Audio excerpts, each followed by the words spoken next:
Hello friends, welcome to my YouTube channel economics special. आज हम लोग बीए सेकंड सेमेस्टर का बहुत ही इम्पॉर्टेंट कॉन्सेप्ट पढ़ेंगे जिसका नाम है आय का चक्रीय प्रवाह। बीए सेकंड सेमेस्टर पेपर का नाम है मैक्रो इकोनॉमिक्स। तो चलिए वीडियो को स्टार्ट करते हैं। देखेंगे आय का चक्रीय प्रवाह क्या है, किसे कहते हैं। तो अर्थव्यवस्था के विभिन्न क्षेत्रों जैसे परिवार, फर्म, सरकार आदि के बीच आय और वस्तु सेवाओं का निरंतर आदान प्रदान चलता है, जिसे आय का चक्रीय प्रवाह कहते हैं। आय का चक्रीय प्रवाह यह दर्शाता है कि अर्थव्यवस्था में उत्पादन, आय और व्यय परस्पर जुड़े हुए हैं और निरंतर एक चक्र के रूप में चलते रहते हैं। देखिए, आय के चक्रीय प्रवाह से सीधा सा मतलब है कि जो हमारा आय व्यय होता रहता है, जैसे वस्तुओं का खरीदना और बेचना, जिससे हम वस्तुएं खरीदते हैं, ये सब चीज़ें ही आय का चक्रीय प्रवाह कहलाती है। मतलब आय का एक तरह से दूसरे लोगों के पास जाना। अगर आज मेरे पास रुपये, तो मैंने कोई चीज़ परचेज़ की तो उनके पास वो चीज़ चली गई, वो रुपए चला गया और मेरे पास वस्तु आ गई। इस तरह से होता है आय का चक्रीय प्रवाह, निरंतर चलता रहता है। और ये चलता है किनके मध्य, ये सरकार, फर्म और परिवार के बीच चलता है। परिवार से मतलब हाउस होल्ड से है। तो अब देखेंगे आय के चक्रीय प्रवाह के मॉडल, जो कि बहुत ही इंपॉर्टेंट है।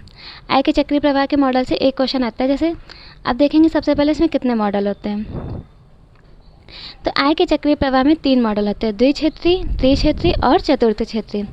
सबसे पहले बात करेंगे द्विक्षेत्रीय मॉडल की। इस मॉडल में केवल 2 क्षेत्र होते हैं, परिवार और फर्म। इसमें केवल परिवार और फर्म के बीच किस तरह से आय का प्रवाह होता है, किस तरह से आय एक परिवार से दूसरे फर्म तक जाती है और फर्म से वस्तुओं या सेवाओं का आदान प्रदान परिवार में होता है। इस तरह से शो किया गया। इसमें केवल परिवार और फर्म की बात की गई। इसमें सरकार या विश्व का आयात निर्यात कुछ भी शामिल नहीं किया गया।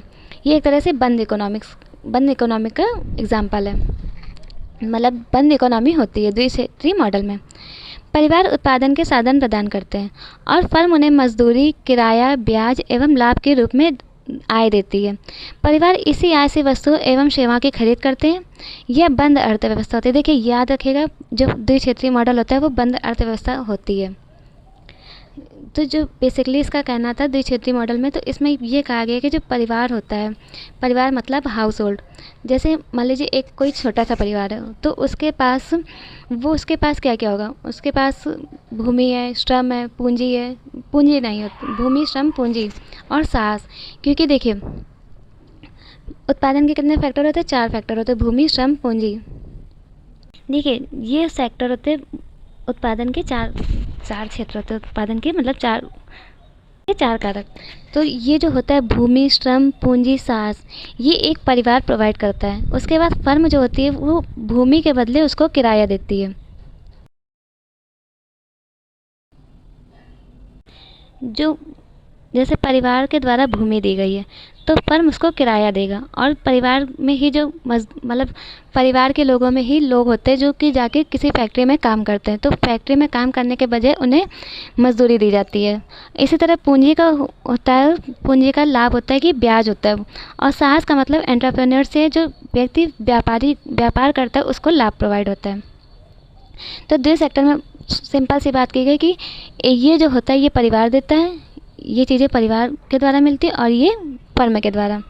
क्योंकि अगर परिवार होता है तो वही भूमि और श्रम, पूंजी और साहस देता है। ये 2 सेक्टर इकोनॉमी का मॉडल है, डायग्राम है। 2 सेक्टर इकोनॉमी मॉडल का डायग्राम है। देखिए, एक तरफ परिवार है, दूसरी तरफ फर्म है। तो परिवार के द्वारा दिया गया उत्पादन के साधनों की सेवाएं, जैसे भूमि, श्रम, पूंजी, साहस।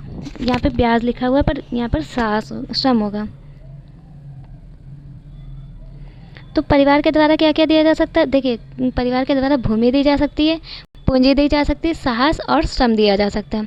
और इनके बदले जो होगा फर्म क्या देगी परिवार को, तो फर्म देगी भूमि की जगह वो उसको देगी लगान से मतलब किराया, रेंट देगी भूमि का। जैसे अगर किसी ने व्यापार करने के लिए भूमि किराए पर ली है, ज़मीन जगह किराए पर ली है, जैसे कोई कोचिंग सेंटर खोलता है, तो कोचिंग सेंटर के बदले जहाँ पर उसने कोचिंग सेंटर खोल ली है, अगर उनकी खुद की नहीं है, अगर उन्होंने रेंट पर ली है, तो उसका वो लोग किराया देते हैं। इसी तरह जो पूंजी लेते हैं, जैसे किसी भी उद्योग को स्थापित करने के लिए अगर उनके पास पर्याप्त पूंजी नहीं है, तो वो लोग लोन लेंगे। लोन के बदले क्या होगा, वो उनको ब्याज देंगे। उसके बाद श्रम से मतलब होता है कि जो मज़दूर वर्क करते हैं, जो वर्कर होते हैं, काम करते हैं, उनको उनको श्रम बोला जाता है, श्रमिक वर्ग। तो श्रम के बदले उनको देंगे वो लोग मज़दूरी। ये कौन देगा? ये फर्म देगी। और और साहस के बदले जो व्यक्ति साहस दिखाता है और बिजनेस स्टार्ट करता है, उसको लाभ मिलेगा। लाभ और हानि साहसी व्यक्ति को मिलता है। देखिए, ये एक डायग्राम है द्वि सेक्टर इकोनॉमी का।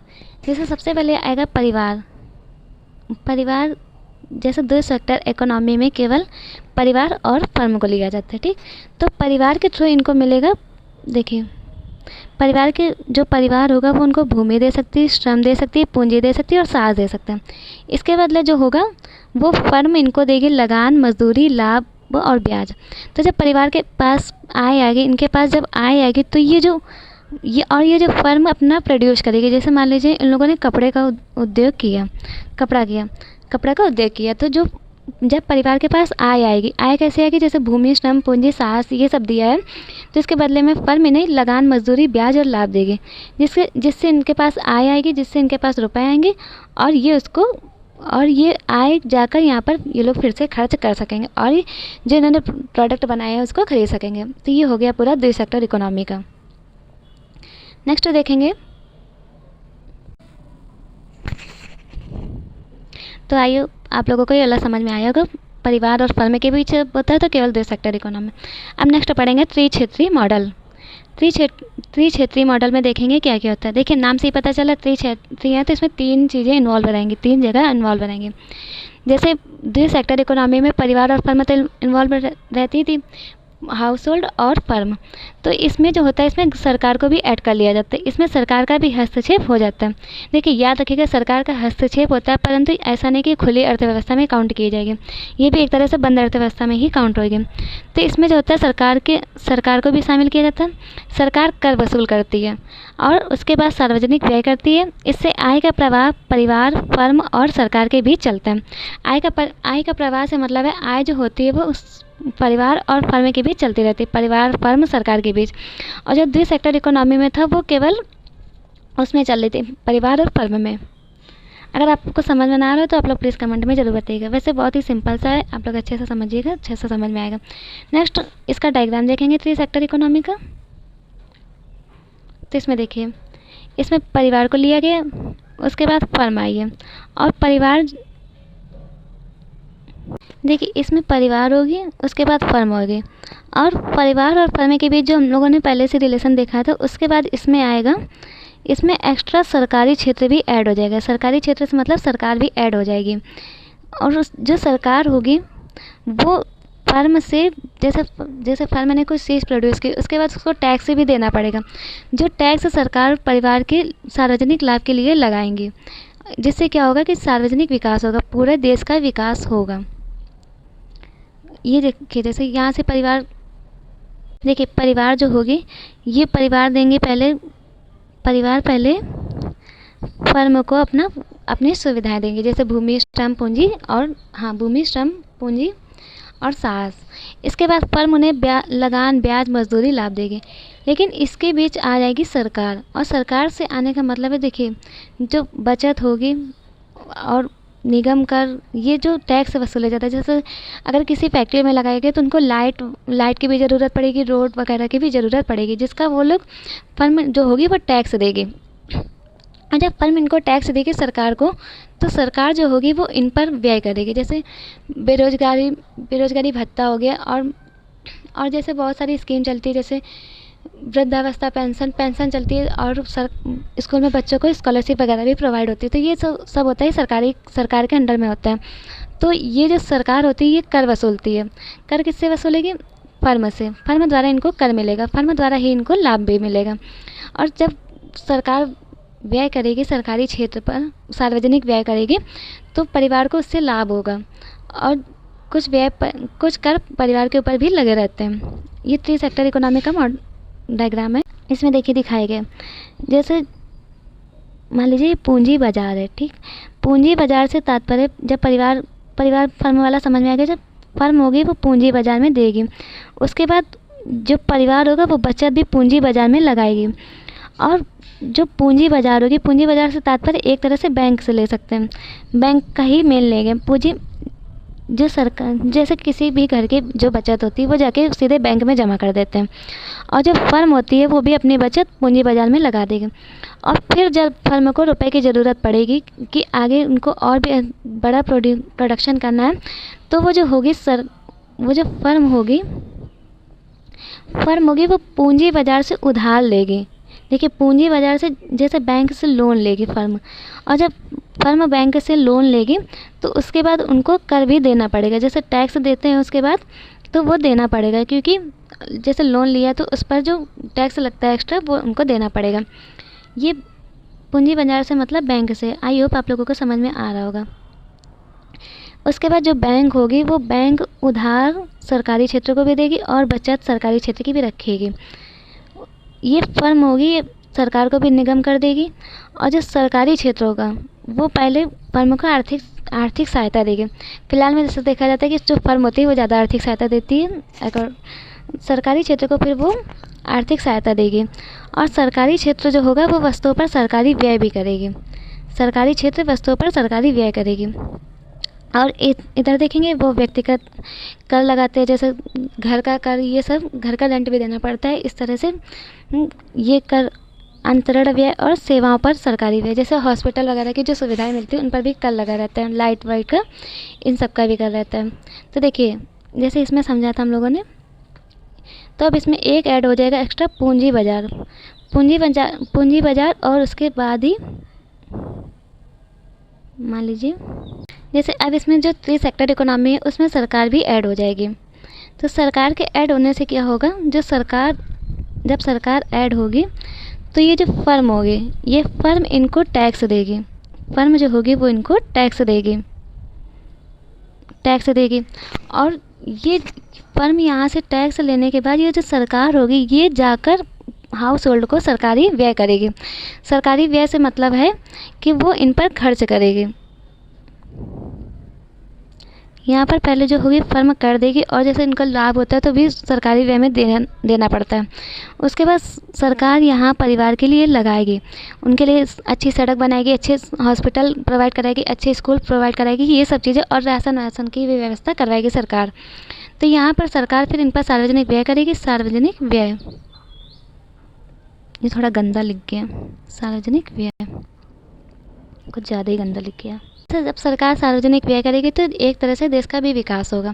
तो ये आप लोगों को समझ में आएगा। देखिए, पहले परिवार होगा, फर्म होगा, परिवार इनको ये सब चीज़ें देंगी, उसके बाद फर्म इनको ये देगी, और ये सरकार से वो परिवार जो होगा वो इनसे फर्म से वस्तु भी खरीदेगी, जिसकी वजह से इनको फर्म को लाभ होगा। उसके बाद वो सरकार को टैक्स देगी। ये देखिए, ये वाला जो एरो होता है यहाँ से चीज़ें दी जाती हैं, और जो सरकार होगी वो जाकर हाउस होल्ड पर लगाएगी। तो इस तरह का आय का चक्रीय प्रवाह चलता रहता है। उसके बाद सरकार जब परिवार के लिए भी सुविधाएं मिल जाएंगी तो वो भी जाकर आगे सरकार को कर के रूप में कुछ रुपए देंगे। इस तरह से जो आय का फ्लो होता है वो चक्रीय प्रवाह चलता रहता है। आय पहले परिवार के पास होती है, फिर फर्म के पास, फिर सरकार के पास, फिर हाउस होल्ड के पास, और फिर वो सरकार, इस तरह से वो रेगुलर चलता रहता है। ठीक है, आपको ये समझ में आ गया होगा। इसके बाद देखेंगे नेक्स्ट, इसी में एक बार इसको फिर से पढ़ लेते हैं। इसमें बीच में पूंजी बाजार को भी ऐड कर दिया गया। पूंजी बाजार से मेन उनका सरकार को ऐड करना ही है, तो उस पर आप लोग ज़्यादा ध्यान मत दीजिएगा। एक सिंपल सा डायग्राम देख लीजिएगा और समझ लीजिएगा।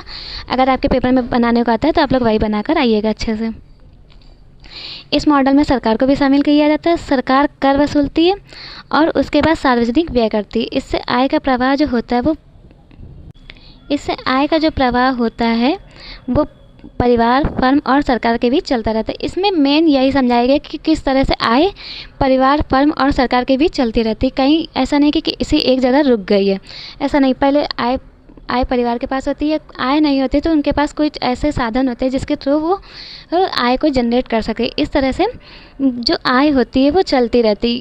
आय के चक्रीय प्रवाह से मतलब है कि इस तरह से वो आय इधर से उधर जाती रहती है। तो ये आप लोगों को समझ में आएगा। देखिए, ये भी एक बंद अर्थव्यवस्था होती है। अब ये लास्ट बचा है चतुर्थ इकोनॉमिक, एक मिनट, चतुर्थ क्षेत्रीय इकोनॉमी मॉडल। चतुर्थ क्षेत्रीय इकोनॉमी मॉडल जो होता है, इस मॉडल में विदेशी क्षेत्र को भी शामिल किया जाता है। देखिए, इसमें विदेशी क्षेत्र भी शामिल होते हैं। याद रखिएगा, जो 2 सेक्टर होते हैं उसमें सरकार भी नहीं इन्वॉल्व रहती है, और 3 सेक्टर में सरकार को इन्वॉल्व किया जाता है, और चतुर्थ सेक्टर में सरकार के साथ साथ विदेशी क्षेत्रों को भी इन्वॉल्व कर लिया जाता है। इसमें आयात और निर्यात का प्रभाव भी देखा जाता है। इसमें देखिए, जब जब किसी देश में ज़्यादा वस्तु प्रोड्यूस हो जाती है तो वो बाहर देश से निर्यात करने लगती हैं, बाहर देश में निर्यात कर देती हैं, और जब कम होता है तो फिर वो आयात कर लेती हैं। अब ये जो होती है, देखिए ये मॉडल होता है खुली अर्थव्यवस्था का, क्योंकि इसमें विदेशी निवेश भी शामिल हो जाता है। विदेशी निवेश और विदेशों को वस्तुएं देने का भी सब शामिल रहता है। इस तरह से देखेंगे। अब इसके डायग्राम को समझेंगे। तो इसमें देखिए, पहले जो 3 सेक्टर का एक समझ चुके हैं, उसी के बाद इसमें ऐड कर देंगे शेष विश्व को। विश्व से ऐड करने से मतलब है, देखो जैसे ये फर्म जो होती, इन्होंने कोई अच्छी चीज़ प्रोड्यूस की, ऐसी चीज़ें जो इसकी विदेशों में भी डिमांड है, तो विदेशी होते हैं, मतलब जो विदेश के देश होते हैं, मतलब कि विदेश के लोग और विदेश की सरकारें यहाँ से चीज़ों को आयात करेंगे, इस फर्म से आयात करेंगे। तो जब आयात करेंगे ये विश्व अदर कंट्री आयात करेगी, तो इसके बदले इनको रुपए देगी, फर्म को रुपए देगी। और ये डायरेक्ट फर्म से नहीं होता, ये सरकारी क्षेत्र भी इसमें इन्वॉल्व रहता है। जैसे आप लोगों ने सुना होगा इम्पोर्ट टैक्स, एक्सपोर्ट टैक्स, इस तरह से, तो इसमें सरकारी क्षेत्र भी इन्वॉल्व रहता है। और अगर देखिए, फर्म ने निर्यात किया तो फर्म को लाभ होगा, और दूसरे देश के लोगों ने निर्यात किया तो उसको लाभ होगा, जो भी निर्यात करते हैं उनको लाभ होता है। और ऐसा नहीं कि आयात करने से नुकसान होता है, क्योंकि आयात करने से हमें वो चीज़ें सस्ती पड़ जाती है जिनकी कॉस्ट हमारे देश में ज़्यादा आ रही होती है। तो इस वजह, अगर किसी प्रोडक्ट को बनाने में कॉस्ट ज़्यादा आती है तो इससे सही लगता है कि किसी वस्तु को दूसरे देश से निर्यात कर लिया जाए, मतलब मंगवा लिया जाए। तो ये इसमें शेष विश्व को भी ऐड कर दिया जाता है, आयातों का भुगतान करते हैं और निर्यातों का भुगतान। ये जो होता है दूसरे देश, मान लीजिए अमेरिका को ले लेते हैं। जैसे जो अमेरिका होगा, जो फर्म होगी वो आयातों का भुगतान करेगी, और ये जो अमेरिका होगा वो निर्यातों का भुगतान करेगा। मतलब वही सिंपल सा मतलब है कि जो चीज़ जो लेगा वो उस चीज़ का भुगतान करेगा, जिसका प्रॉफिट उसी देश का होगा जिस देश ने वो चीज़ सेल की हुई है। अब इसको इसी में समझते हैं।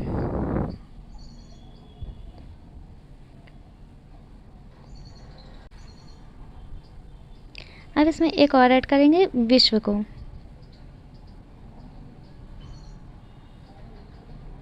ये जब इसको ऐड करेंगे विश्व को, तो ये चतुर्थ इकोनॉमी का एक बन जाएगा। इसको थोड़ा रेस कर देते हैं जिससे क्लीन डायग्राम लगे, ऐसे देखने पे थोड़ा क्लियर नहीं लग रहा है। तो देखिए, ये जो फर्म होगी, ये फर्म अपना प्रोडक्ट किसी दूसरे देश को सेल करेगी, जिसके बदले फर्म को लाभ होगा। यहाँ से ये निर्यात करेगी, और ये जो दूसरे कंट्री हो गई ये इसको आयात कर लेगी, जिसके बदले इनको लाभ होगा। तो इस तरह से ये जो होती है, इसमें आयात और निर्यात भी शामिल हो जाते हैं। इस वजह से इसको बंद सेक्टर, खुली अर्थव्यवस्था कहते हैं।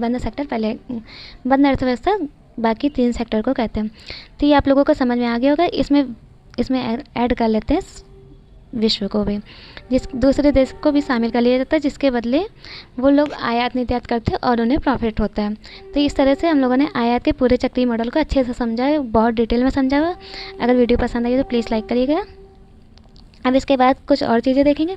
देखिए, ये डायग्राम बुक से लिया है मैंने। अगर आपको सिंपल डायग्राम चाहिए, अगर आप लोग सिंपल डायग्राम बनाना है, ज़रूरी नहीं कि एकदम ये रट के जाइए, क्योंकि मैंने भी एग्ज़ाम में अपना एकदम से सिंपल सा डायग्राम ही बनाया था जब मेरा पेपर था। अब इसके बाद देखेंगे इसकी विशेषताएं क्या क्या है। आय के चक्रीय प्रवाह की विशेषताएं। आय के चक्रीय प्रवाह एक निरंतर चलने वाली प्रक्रिया। देखिए, ये हम लोगों ने पहले भी देखा था कि आय का चक्रीय प्रवाह जो होता है वो निरंतर चलता रहता है। ऐसा नहीं कि किसी एक पर्सन के पास आय आकर रुक गई हो। वो अगर हाउस होल्ड के पास आय है तो वो जाके फर्म के पास जाएगी, फिर गवर्नमेंट, उसके बाद अदर कंट्री भी इन्वॉल्व हो जाती हैं। तो ये जो होती है एक निरंतर चलने वाली प्रक्रिया होती है। इसके बाद देखेंगे इसमें उत्पादन, आय एवं व्यय परस्पर एक दूसरे से जुड़े रहते हैं। इसमें उत्पादन भी जुड़ा रहता है, आय भी जुड़ा रहता है और व्यय। उत्पादन से मतलब है, देखिए, जब फर्म उत्पादन करेगी तो जो हाउस होल्ड होंगे उनको आय मिलेगी, जिससे वो लोग व्यय करेंगे। फर्म से मतलब चीज़ें खरीदेंगे।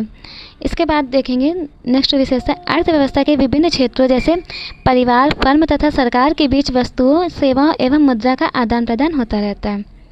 इसमें मेन मुद्रा का आदान प्रदान होता रहता है इन सब सेक्टर के बीच में। नेक्स्ट है इसमें वास्तविक प्रवाह जैसे वस्तुओं एवं सेवाओं का प्रवाह तथा मौद्रिक प्रवाह, मुद्रा का प्रवाह दोनों शामिल रहते हैं। पहले जो था द्वि सेक्टर इकोनॉमी में, उसमें वस्तु एवं सेवाओं का प्रवाह था। इसके बाद मौद्रिक प्रवाह जुड़ा था, जब हम याद होगा जब हम लोगों ने पूंजी की बात की थी, पूंजी व्यवस्था की। तो वो होता है मौद्रिक प्रवाह, उसमें मुद्रा का लेन देन भी शामिल होता रहता है, और फर्स्ट वाले में भी कहीं ना कहीं मुद्रा का लेन देन शामिल हो जाता है। इसके बाद देखेंगे आय का चक्रीय प्रवाह अर्थव्यवस्था की आर्थिक गतिविधियों को दर्शाता है।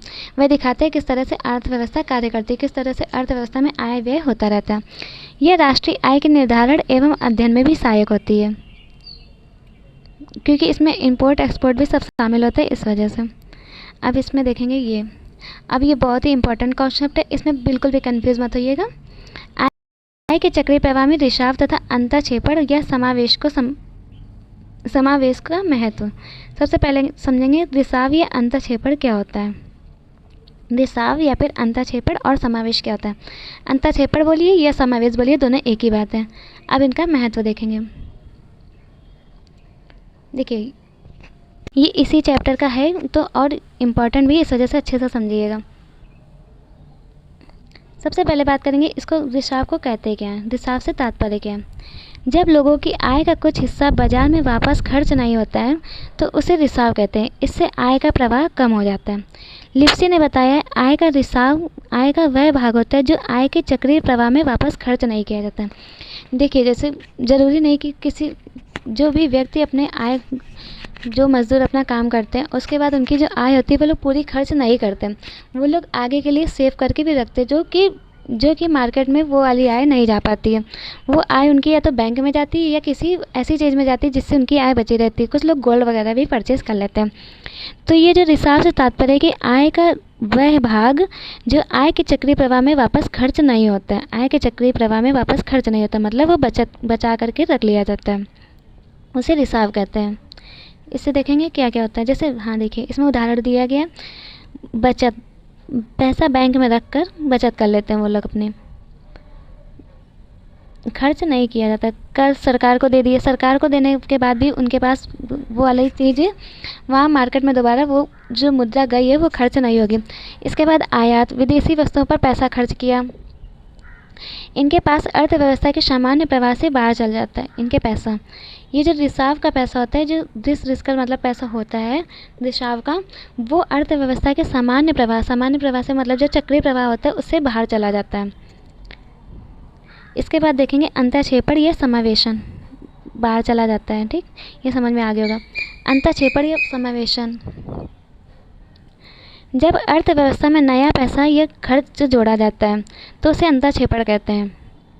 इन सब के कॉन्सेप्ट में आप लोग कंफ्यूज मत होइएगा, थोड़ा थोड़ा मिलता है पर मतलब बहुत ही चेंज रहता है। इससे आय का प्रवाह बढ़ता है। देखिए इससे आय का प्रवाह बढ़ता है जो अंतःक्षेपण होता है, और यह समावेशन, और जो रिसाव होता है उससे आय का प्रवाह घटता है। इसमें ऐड किया जाता है जैसे निवेश, नई कंपनियां नई फैक्ट्री लगाएं। जो कंपनियां नई फैक्ट्री लगाती है, देखिए किसी एक पर्सन ने कोई एक फैक्ट्री खोली, इसके बाद वो दूसरी फैक्ट्री भी खोलना चाहता है, तो इस तरह से निवेश करना एक अंतःक्षेपण का उदाहरण होता है। उसके बाद सरकार सड़क स्कूल बनाती है, उसको भी अंतःक्षेपण में ही गिना जाता है। ये जो होता है इसके माध्यम से आय का प्रवाह बढ़ता है। देखिए जैसे सरकारी स्कूल बनते हैं, सड़क बनती है, तो इन सबसे भी आय का प्रवाह बढ़ता है। निर्यात, विदेशों से पैसा देश में आए, तो इन सबको अंतःक्षेपण में गिना जाता है। इनसे बाजार में पैसा बढ़ता है। देखिए रिसाव से बाजार में पैसा घटता है, जबकि इनसे बाजार में पैसा बढ़ता है और आर्थिक गतिविधियां तेज होती हैं। समावेश का राष्ट्रीय आय पर विस्तारवादी प्रभाव पड़ता है। विस्तारवादी मतलब बड़ा प्रभाव पड़ता है, जैसे उससे इकोनॉमी बढ़ जाती है। अब ये देखेंगे रिसाव का मतलब होता है पैसा बाहर जाना या कम होना। रिसाव का मतलब होता है पैसा कम होना, और जबकि जो अंतःक्षेपण या समावेशन का होता है नया पैसा अंदर आना।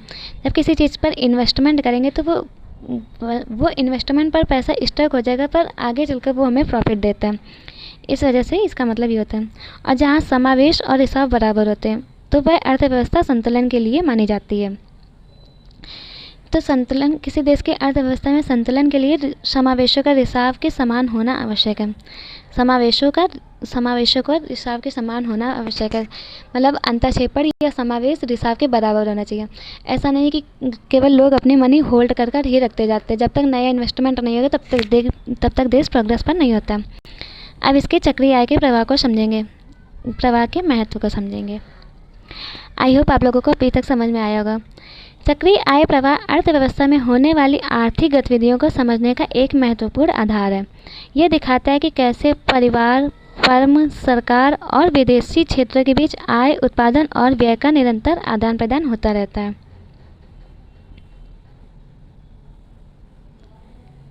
अब इसके महत्व देखेंगे। हो सकता है एग्जाम में शॉर्ट क्वेश्चन में अलग से महत्व पूछ लिया जाए। यह राष्ट्रीय आय के मापन और उसकी विश्लेषण में सहायता करता है। यह राष्ट्रीय आय के मापन और उसके विश्लेषण में भी सहायता करता है। यह अर्थव्यवस्था में उत्पादन, आय और व्यय के आपसी संबंध को स्पष्ट करता है। इसके बाद देखेंगे, इससे अर्थव्यवस्था की कार्य प्रणाली को आसानी से समझा जा सकता है, मतलब किस तरह से अर्थव्यवस्था कार्य करती है, क्या है यही सब। यह उत्पादन, आय और रोजगार के स्तर के अध्ययन में उपयोगी होता है। इसके माध्यम से सरकार आर्थिक नीतियाँ बनाकर अर्थव्यवस्था को नियंत्रित और संतुलित करती है। ये जो देखती है सरकार किस तरह से खर्च हो रहा है, इस तरह से उसके माध्यम से सरकार आर्थिक नीतियाँ बनाती है और अर्थव्यवस्था को नियंत्रित और संतुलित करती है। ये रिसाव और अंतःक्षेपण के प्रभाव को समझने में मदद करता है। ये रिसाव को भी समझने में मदद करता है और अंतःक्षेपण या समावेश को भी समझने में मदद करता है। देखिए आप लोग भूलिएगा नहीं, अंतःक्षेपण और समावेश एक ही होता है, जिससे आर्थिक संतुलन का अध्ययन किया जाता है। ये वीडियो पूरा हुआ, अब इसके निष्कर्ष को देखेंगे। और वीडियो थोड़ी लंबी हो गई पर इसमें पूरा कॉन्सेप्ट इन्वॉल्व है, कुछ भी वैसे छूटा नहीं है मेरे हिसाब से। इसमें रिसाव अंतःक्षेपण सब इसी चैप्टर में है, तो वो भी एक साथ पढ़ लिया है। महत्व, विशेषताएं भी देख लिया। तब ये लास्ट बचा है। चक्रीय आय प्रवाह अर्थव्यवस्था को समझने, विश्लेषण करने और नियंत्रित करने का एक महत्वपूर्ण आधार है। जो चक्रीय आय का प्रवाह है, आय का चक्रीय प्रवाह अर्थव्यवस्था को समझने में मदद करता है, किस तरह से अर्थव्यवस्था कार्य करती है, पैसा कहाँ से कहाँ जाता है, इस तरह से, और उसका विश्लेषण करने और नियंत्रित करने का एक महत्वपूर्ण आधार माना जाता है। तो ये अभी वीडियो कंप्लीट हुई। अगर आपको वीडियो पसंद आई तो प्लीज़ लाइक करिएगा, चैनल को सब्सक्राइब करिएगा। इसके अलावा आप लोगों को और भी किसी वीडियो की नीड हो तो आप लोग प्लीज़ कमेंट में ज़रूर बताइएगा। मिलते हैं नेक्स्ट वीडियो में, तब तक के लिए थैंक यू। चैनल को सब्सक्राइब करना मत भूलिएगा। देखिए एक बार ये फिर से बहुत ही शॉर्ट फॉर्म में समझेंगे। जो द्विक्षेत्रीय अर्थव्यवस्था होगी, एक मिनट, जो द्विक्षेत्रीय अर्थव्यवस्था होगी वो एक बंद अर्थव्यवस्था होगी। उसमें परिवार और फर्म शामिल होंगे, उसमें केवल परिवार और फर्म शामिल होंगे। जबकि जो त्रिक्षेत्रीय अर्थव्यवस्था होगी वो भी बंद अर्थव्यवस्था होगी, परंतु उसमें परिवार, फर्म, सरकार शामिल होगी। और चतुर्थ क्षेत्रीय अर्थव्यवस्था जो होती है वो खुली अर्थव्यवस्था होती है। इसमें परिवार, फर्म, सरकार, विदेशी कंपनियां, आयात एवं निर्यात शामिल होंगे। ठीक, तो इसमें चतुर्थ क्षेत्रीय अर्थव्यवस्था में खुली अर्थव्यवस्था होगी, परिवार शामिल होगा, फर्म शामिल होगा, सरकार, विदेशी कंपनी, आयात निर्यात शामिल होगा। एक बहुत ही छोटे फॉर्म में समझाया गया। अगर वीडियो पसंद आई तो लाइक करिएगा, चैनल को सब्सक्राइब करिएगा। मिलते हैं नेक्स्ट वीडियो में, तब तक के लिए थैंक यू।